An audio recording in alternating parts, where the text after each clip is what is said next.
Okay, here we are, Matthew Russell Lee, Inner City Press, here in Lower Manhattan. We're covering the federal courts, but also the state courts, but I'll get to that. Today at 2 p.m., Sam Bankman-Fried will arrive from Palo Alto, his redoubt, where we've tried to unseal his list of secret visitors, but also he's been accused by the prosecutors of leaking Carolyn Ellison, the cooperator, his former girlfriend's Google Docs to the New York Times. So it should be interesting, we'll be covering it. There's also been a late-breaking story here.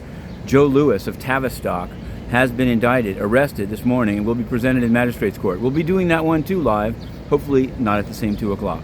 Now yesterday there was quite a bit of action down here, including some financial. Mashinsky of Celsius hired Mark Mukasey, kicked the can down the road.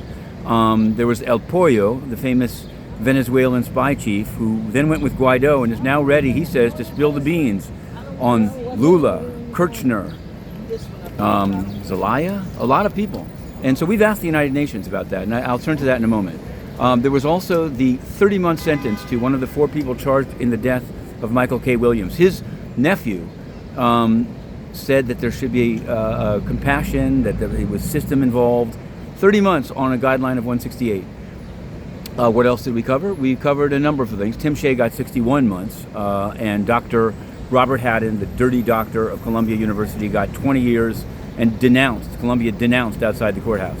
Now I want to turn to the United Nations because this September, in this here, our fine city of New York City, leaders from all over the world, should be interesting. Some of them are dictators, some of them are corrupt, this is true. But in previous years, Inner City Press covers the United Nations. But we've been on the outs ever since Antonio Guterres came in. The man is so corrupt, he had Inner City Press physically removed and still banned. Now the weird thing is, I'm a journalist in New York City. And not only do I cover the courts, but I cover the UN. Many people that they let in don't even write any stories, but I'm writing several stories about the UN a day, mostly about corruption, sadly. But some about the Sturm und Drang of Ukraine, Yemen, various things.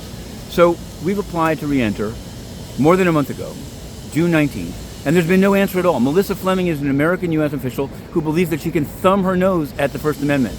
We don't believe it's true, and that's why we're down here in the courts. Watch this site.